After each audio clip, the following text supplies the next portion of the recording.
my cooking friends, it's Mel. I'm here at the ABC kitchen today and we're going to do another cooking lesson.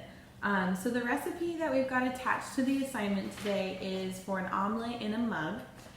So go ahead and print it out or pull it up so you've got it available to follow along with the steps. On the first page you'll see it has all of our ingredients that we're going to use today. We're going to use some cherry tomatoes, some ham. We've also got some spinach, a few eggs, some pepper, and then if you like toast with your omelet, you can get some bread ready because you can toast that at the end to have on the side. There are a few notices here on the recipe. There's some tips and alternatives. If you want to add cheese to your omelet, you can go ahead and pull that out if you have it.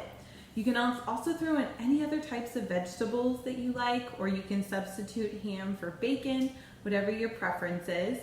You can also wrap the omelet in a tortilla and then it ends up being like a breakfast burrito. Or you can add other spices if you want to add some flavor or a little bit of heat. It depends on your preference, so go ahead and get creative. The other thing you'll notice on the bottom of your recipe is all of the supplies that we need. So I've got my cutting board ready. I've got my knife handy as well. It says measuring cups for this recipe, but honestly, we really don't need them. Everything you do can be sort of eyeballed, or you can just grab the amount that you want to fit into your mug or your bowl. And speaking of that, I'm going to skip the mug today, and I'm actually just going to use a glass microwavable bowl for the omelet. You'll also want to make sure you have a fork handy. We're going to use this for our mixing. And then I pulled out a plate as well. So for these omelets, they're going to be cooked in the microwave, and sometimes they have a tendency to pop and explode. So instead of wrapping this with saran wrap, I'm just going to take a plate and turn it upside down on top of the bowl, and that'll keep anything from exploding and making a mess. And then you'll notice our tools are listed here as well. We're going to use a microwave to heat everything up. If you're going to make toast, you're going to need a toaster as well. And then I've already got the little plate set aside here. So go ahead and flip your recipe over or turn the page on your tablet or however you're viewing it, and we're going to go ahead and get started. So for step one, it says to go ahead and wash your tomatoes and set them aside. So I've got a little container of just grape tomatoes here, and they're already clean and dry and ready to go. So I'm going to pull out 4 of them, and I'm going to set them on my cutting board. So let's go ahead and remember our knife skills. So for your knife, you're going to want the sharp side facing down, and you're going to hold it in your hand just like this. You're going to grab your tomato, and we often do in cooking class is we make a tunnel with our fingers and hold it from the side. And then we're going to put our knife in the middle of the tunnel and just pull it back and forth until we cut through to cut it in half. The recipe doesn't call for cutting the tomatoes in half, but I like to cut them in half because otherwise they tend to pop and explode in the microwave and make a mess. So go ahead and make a tunnel with your next one, grab your knife, and then move your knife back and forth. You don't have to push down very hard. If you push down too hard, your tomato is going to explode all over your cutting board. So make another tunnel, move your knife back and forth, and then put it in your bowl. And then we'll do that with the last one as well. So we've got those in there all evenly distributed. So we'll set our tomatoes aside since we're done with those. And now we're going to go to our eggs. This is the part that can get a little bit messy. So we're going to grab 2 eggs.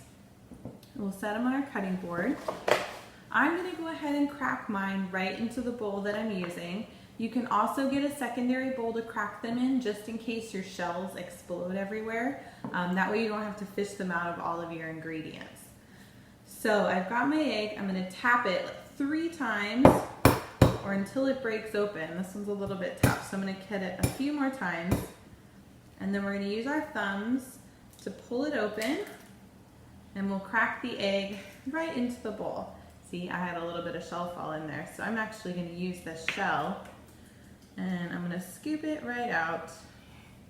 The trick is, I don't know how it works, but sometimes the shell attracts the other shell, and it makes it way easier to pull it out versus trying to fish it out with your hands or a fork. So let's do egg number 2. And then again, you're gonna use your thumbs and you're gonna pull the two pieces of the shell apart, and your egg's gonna fall right into the bowl. So we'll set these shells aside. And then now we're gonna grab our fork, and we're gonna use our fork to stir everything up. You wanna make sure you poke the yolks so that they open up, and just using your fork, just do a gentle stirring motion to mix everything all together and make sure everything looks yellow so your eggs are distributed everywhere. So let's go ahead and set that aside. Now we're gonna grab our pepper to give it a little bit of flavor. So we'll take our pepper shaker, or if you have a container to pour, this is where the measuring tools might come in handy. You only wanna use a little tiny bit.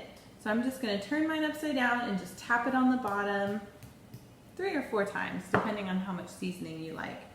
You can also add a little bit of salt at this point if you want to. Salt comes out really fast, so be careful with it. Okay, so now we're gonna move on to step number 4. We are going to take our ham and pull out 2 slices of it. And go ahead and set those slices on your cutting board. So I'm going to keep both pieces one on top of the other, and I'm going to grab my knife and I'm just going to cut it into long strips. So 1, 2, 3, 4.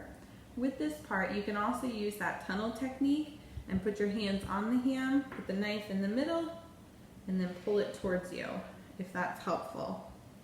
So now you should have some long strips, and now what we're going to do, I'm going to stack all of my strips up on top of each other to make a big old pile.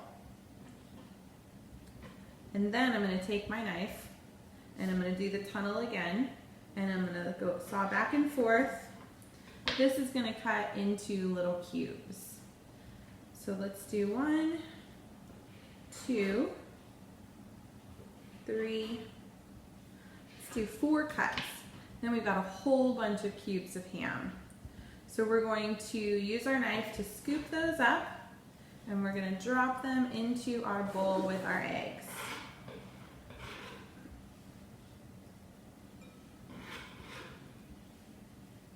Okay, so we'll use our fork again and sort of just mix those together.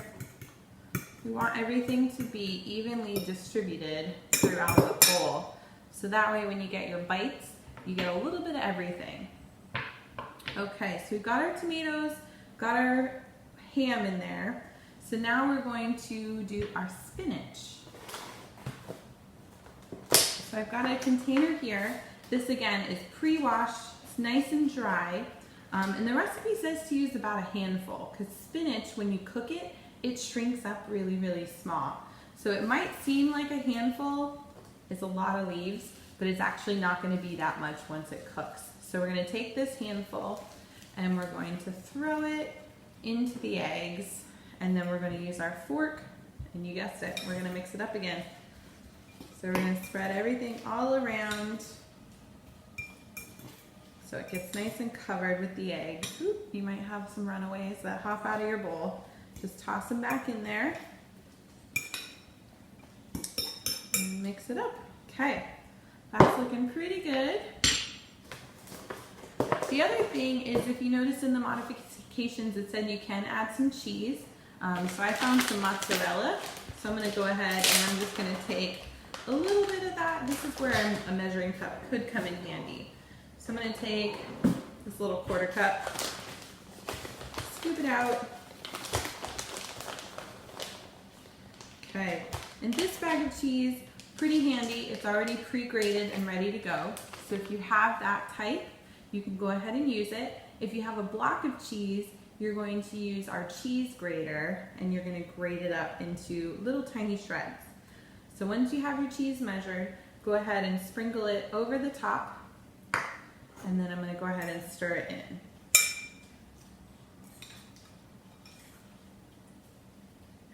Okay, so all of our ingredients are in the bowl.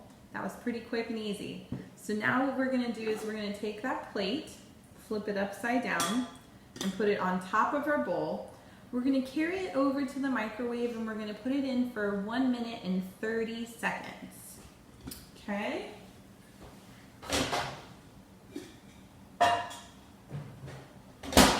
So we'll use the timer button. We're gonna do 1, 3, 0, 0. Ooh, just kidding. That was 13 minutes. That's way too long. We're only gonna do 90 seconds. So, timer, 90, and start. Ooh, no. Oh my gosh.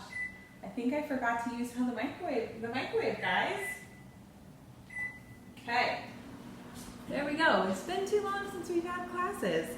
So we're going to let that cook, and while we're cooking, you can actually take all of your messy dishes and go ahead and move them to the sink so you can wash them once you're done.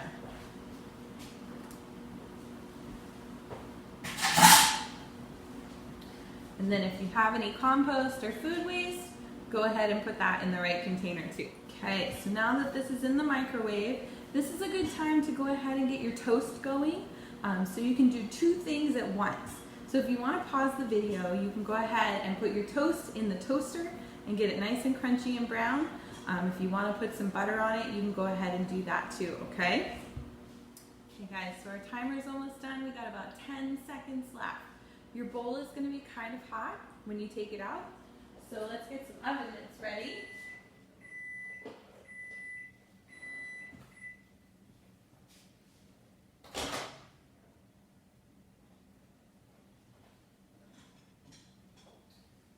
Okay, so you can bring it back over to your workstation, and it's going to release a lot of steam, so just be careful when you open it up.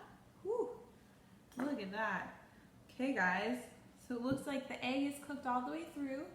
Nothing is runny. It's nice and steamy, and it's all evenly incorporated. Okay guys, I let my omelet cool down for just a little bit, and it looks pretty delicious. Let's give it a bite.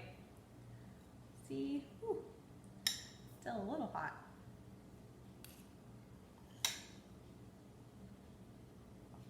It came out really, really good. I hope you guys enjoyed these. So now you can just grab your toast. You can take your omelet in your bowl or in your coffee mug, and you can go enjoy yourself some delicious breakfast. If you have any suggestions on the modifications that you made, go ahead and let us know. Post it on the stream so everybody else can maybe try your modifications. And then maybe post some pictures of your beautiful breakfast. So enjoy. I hope you have fun making this recipe, and I'll see you again next week with something else delicious. Thanks.